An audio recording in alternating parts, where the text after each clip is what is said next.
So welcome back in the second part of this lecture. Actually, we were proving this theorem and the lecture was cut away because of some technical reasons. So we were actually proving that the field generated by alpha over f is isomorphic to fx, this field fx over ideal generated by px, where alpha is the root of this polynomial, irreducible polynomial px over f.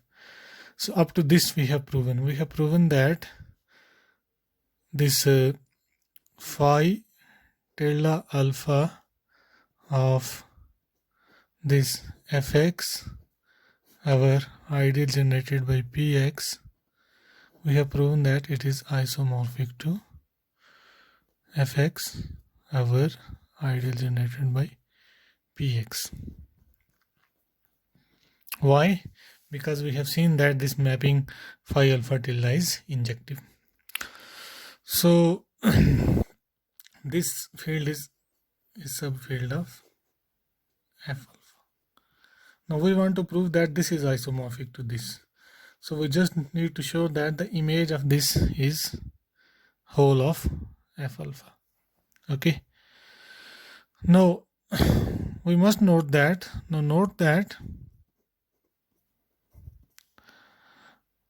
Phi alpha tilde restricted on f is this phi alpha restricted on f. So this is identity on f, identity map on f. So this means what?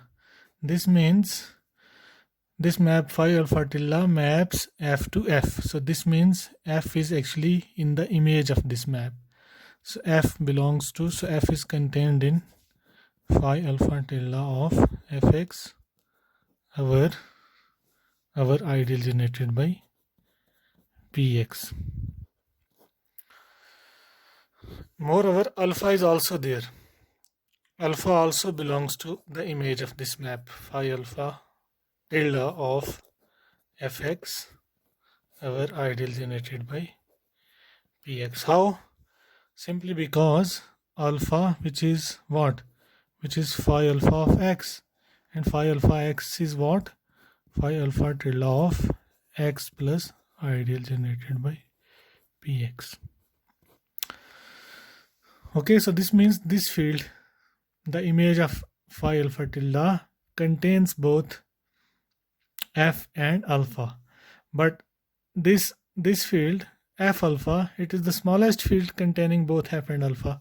So therefore we must have that f alpha contained in phi alpha tilde of fx, our ideal generated by px.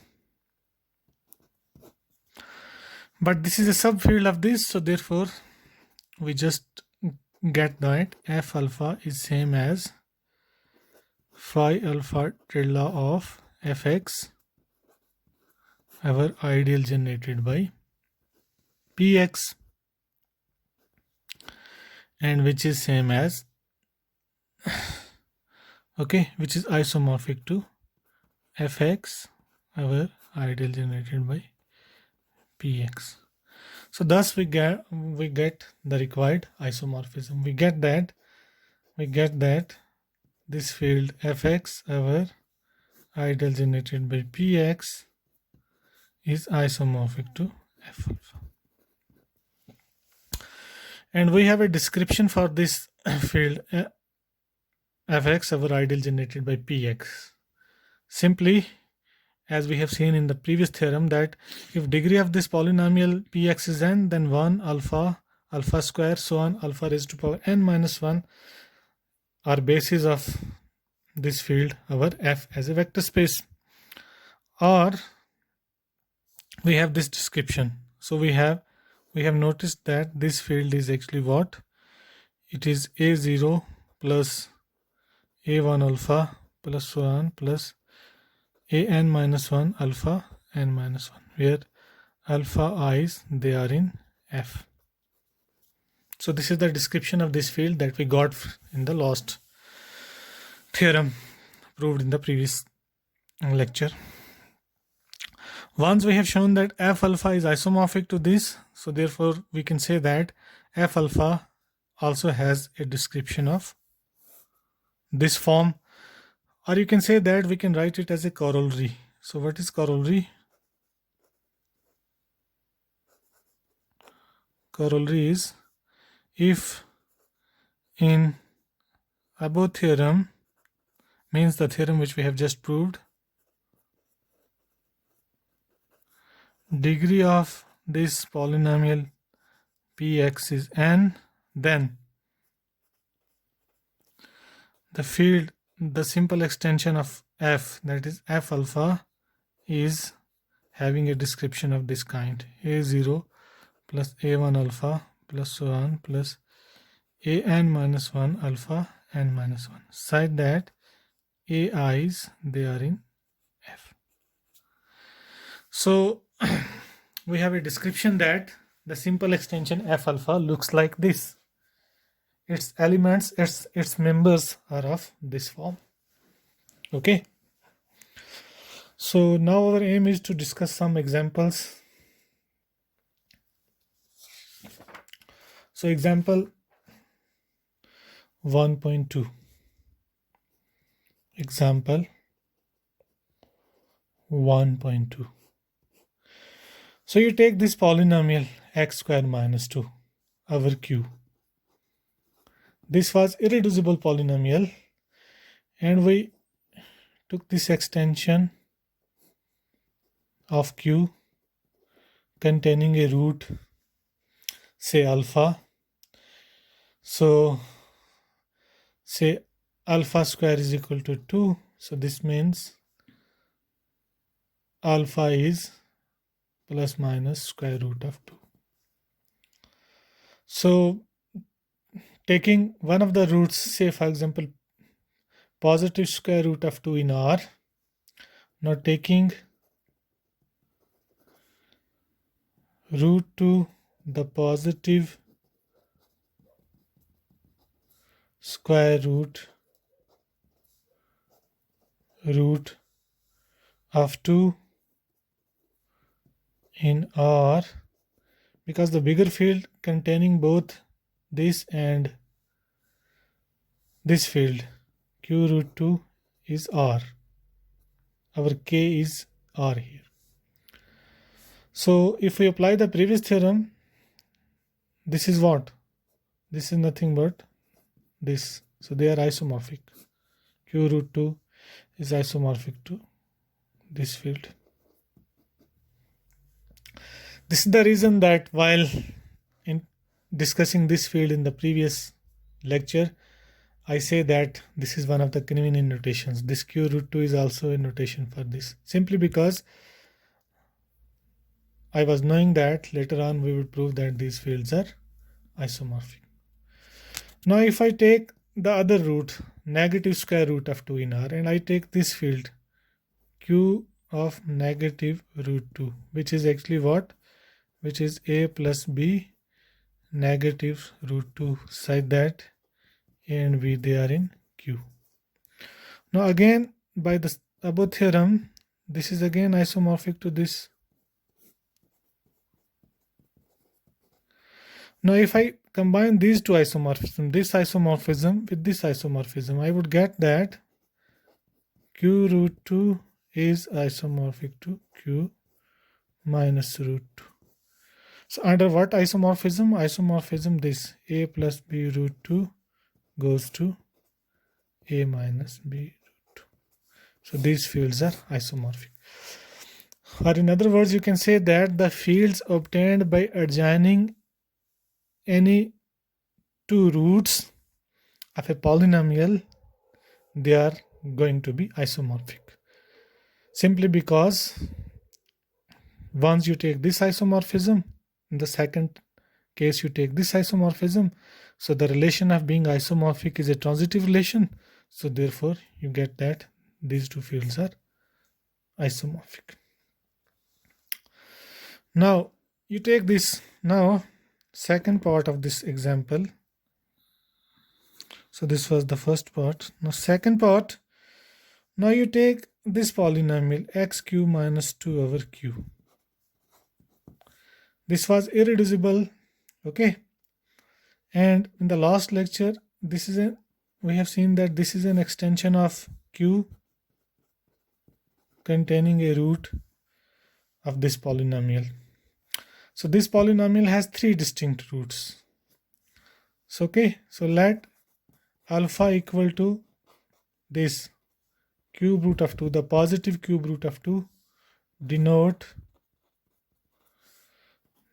the root of this polynomial x cube minus 2 in R, because it's a real root. We must also note that the other two roots of this polynomial, they are not reals, they are complex numbers. So I am taking this root, the real root, that is the positive cube root of 2 in R. So from the previous theorem, I can say that this extension, the simple extension, or you can say that the extension generated by cube root of 2 over q is isomorphic to this x cube, this qx over ideal generated by x cube minus 2. So they are isomorphic. Now see the beauty of this theorem. This theorem also gives a fact that if one of the fields is a real field and the other field is a complex field, subfield of the field of complex numbers, still they could be isomorphic. As I have just pointed out, the other two roots of this polynomial, they are complex numbers. What are the other two roots? Other two roots are, one of the roots is the complex root cube root 2 multiplied by minus 1 plus I under root 3 by 2, and cube root of 2 times minus 1 minus I under root 3 by 2. Or you can say that cube root of 2 times omega, where omega is, this one is actually the cube roots of unity. This is also the one of the cube roots. This is omega square. This is omega square. Okay. Now see here, if I apply the above theorem, I get that the simple extension, this cube root 2 times minus 1 plus I under root 3 by 2 is isomorphic to, by the similar argument, qx over ideal generated by x cube minus 2. And I have just seen that this qx over ideal generated by, this qx over ideal generated by here, qx over ideal generated by x cube minus 2 is isomorphic to this. So this is isomorphic to q of cube root of 2. So again, by composing these two isomorphisms, I get that q of cube root 2 of this multiplied by this minus 1 plus I under root 3 by 2, this is isomorphic to q of cube root 2. And by a similar argument, this cube root of 2 is also going to be isomorphic to the field obtained by adjoining this root. So q of cube root 2 multiplied by minus 1 minus I under root 3 by 2. So here these two are complex fields, subfields of the field of complex number, these two. But the middle one is a subfield of the field of real numbers. Both are extensions of Q. This one is also an extension of Q. This one is also an extension of Q. So all three are extensions of Q. But this is a real, these two are complex extensions, but still they are isomorphic. Okay, so we can say that real fields could be isomorphic to the complex fields. Okay, so the roots, or you can say that the roots of irreducible polynomials are algebraically indistinguishable. Indistinguishable in the sense that the fields obtained by adjoining any root, they are isomorphic. Okay, So as a remark, you can put it down. So what is the remark? Remark is,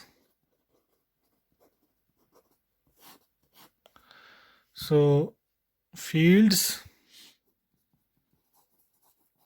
obtained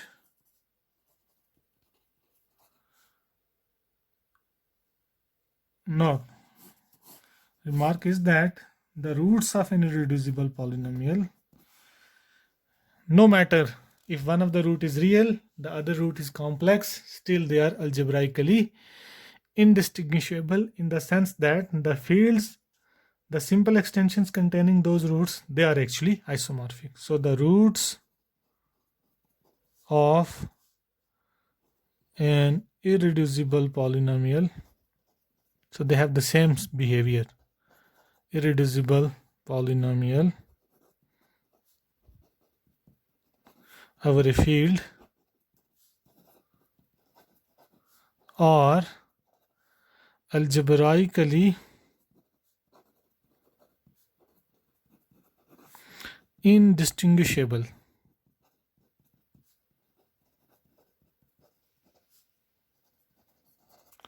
In the sense that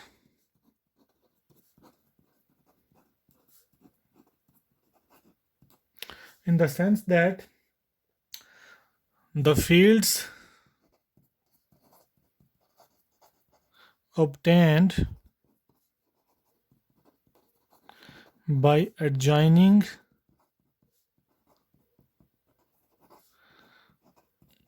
these roots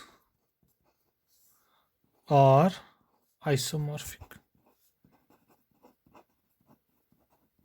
So the fields, since the fields behave alike, being isomorphic, so we can say that the roots are indistinguishable. So this was actually the second part of this lecture. The aim was to record this lecture in the form of a one lecture, but due to some technical problem, we have to stop the first half of this lecture. So this completes lecture third based on simple extensions. So it is in two parts, 3a and 3b. So we will meet in the next lecture. Till then, goodbye.